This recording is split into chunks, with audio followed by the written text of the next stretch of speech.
Аялыңыз жек көрүлгөн дасторконго отурбаганга аракет кылыңыз. Эмне үчүн? Жөнөкөй эле себеби аялыңызды урматтабаган дасторкондогу адамдар сизди дагы бетиңизге түкүрүп койгон адамдар да. Аялыңды урматтабайбы? Сени дагы урматтабайт. Бул эки жактан тең. Күйөөңүздү урматтабаган дасторконго барбаңыз. Эмне үчүн? Күйөөңүздү сыйлабайбы?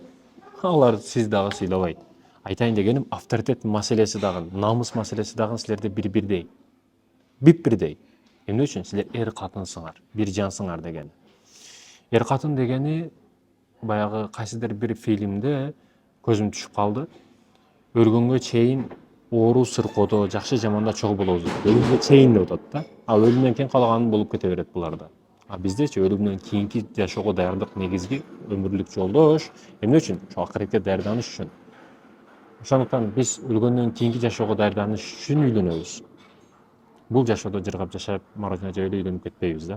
Паркта эки жакка жүрүп, бир кинонун аркасынан көп нерселер болуп кете турган адамдар эмеспиз, а? Эриңиздин жакындарга жакпай атасызбы? Демек сиз эриңиз сизди өтө катуу сүйөт. Демек сизди эриңиз өтө жакшы көрөт. Бардык нерседен коргойт да. Ошон үчүн жакындары сизди кичине жек көрүшү мүмкүн. Боло турган эле маселе. Кайнэжем, кайнатем, бирдекелер темалар. Эркектерге эскертүүм, эгерде адилеттүү болушубуз керек. Эгерде апаңызды деп келиниңиз, аялыңыз тура турат. Бирок апаңыз ката болсо, бул жерде адилеттүүлүк кылыш керек. Кээде апаны деп же аялды деп бири-бириге адилетсиздик кылып койбошубуз керек да. Кыз кимге окшойт? Эгерде атасы ачуулуу тез чыккан, мындай характери башкачараак адам боло турган болсо, биринчи кыз көп учурда атага окшошуп кетет. Характери башка жагы көп учурда тартып кетет.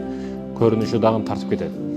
Бирок кийинки мындай 3-чү, 4-чү кийинки балдарыңызды байкасаңыз, ойлонушу процесси, парасаты, мындай адам жаштык учурда биринчи удар деп туруп көп нерсе мындай болуп кетет го. Андан кийинкилеринде адам ойлонуп, токтолуп, аял дагы эркек дагы токтолуп, бир үй курганда дагы бири-бири менен кеңешип, сурап, кирпич каякта коебуз, үйдө кандай кылып салабыз деп акыл менен көп иштетип акылды.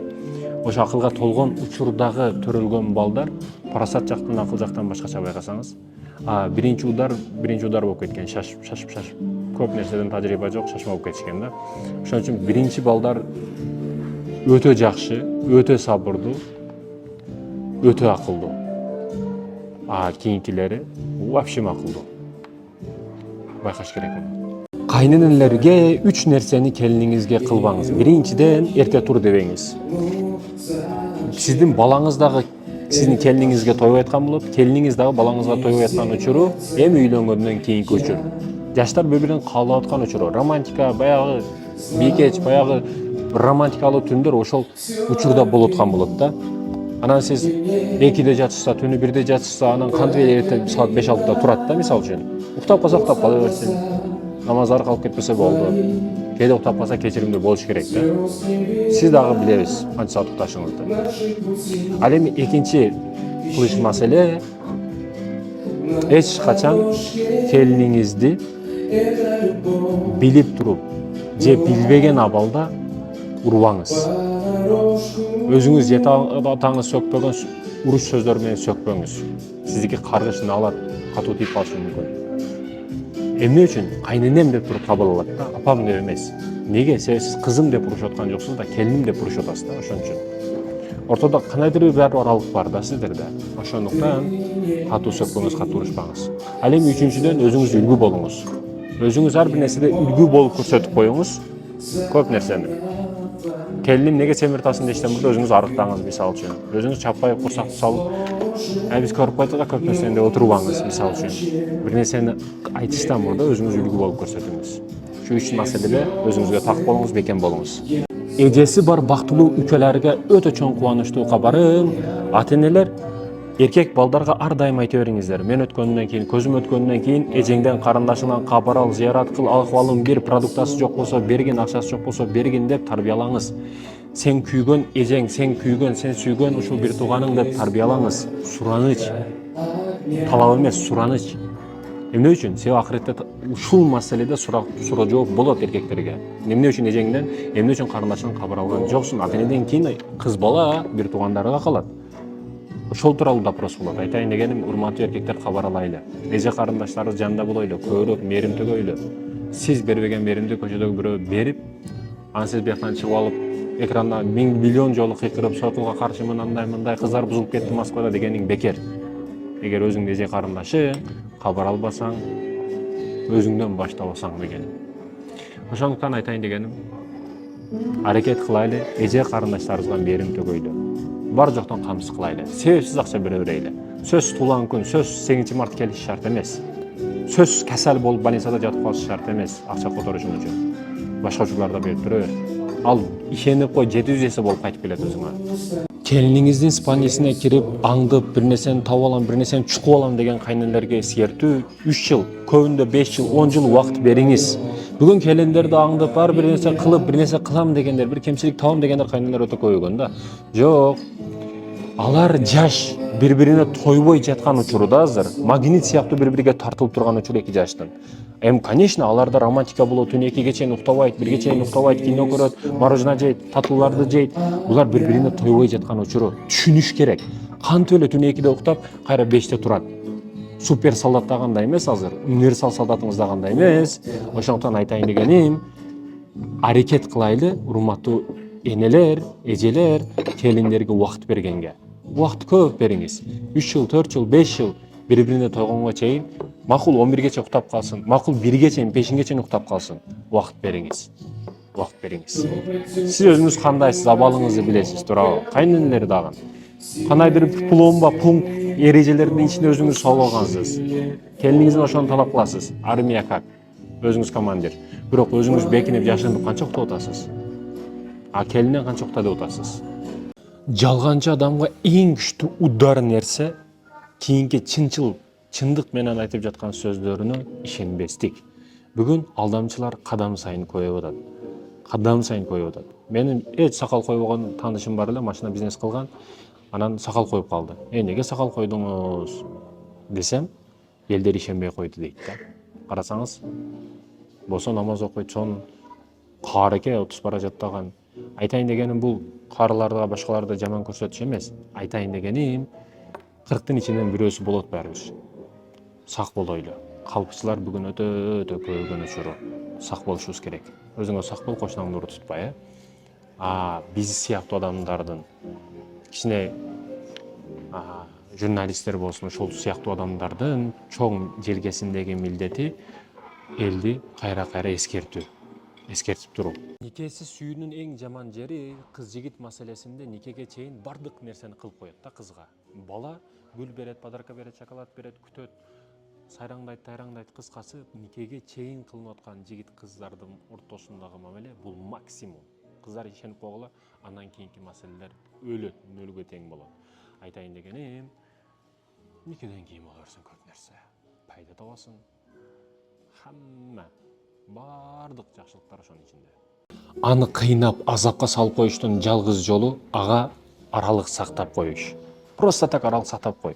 Бүгүн бул бизнес маселесинде сода, любовь айырмасы жок. Кайсы маселеде болбосун, просто так аралык сактап коюш керек. Аралык сактап койсоң, сен билинбеген, танка бербеген, больница бербеген, укол бербеген ударды өтө каттуу берип коесуң. Мындайча айтканда, бегана деп билишиң керек да аны. Унутуштун дагы, эшиктерди жаап коюштун дагы жалгыз жолу аны бегана деп билиш и аралык сактап коюш. Күндө жаныңдан көрөсүң көп адамдарды. Бегана деп билгендигиң үчүн алар менен учурашпайсың, салам алейк кылбайсың. Эмне үчүн? Алар себеби бегана, жат адам алар. Ошондуктан жат деп билип кой, араң ачык, жүрөгүң тынч болот. Аялың сени багып атабы? Өлгөн жериң ушул. Өзүнүн дүйнөсүн аял киши качан түзүп алса, бизнесин, акча келип агымын, балдарын өзүнчө обеспечить багып, өзүнүн дүйнөсүн куруп алган аял болсо, сен ага эр эмессиң, сен тапчыкасың, бут кийимсиң деген эркек намыс кылышыбыз керек. Желке эмне үчүн турат?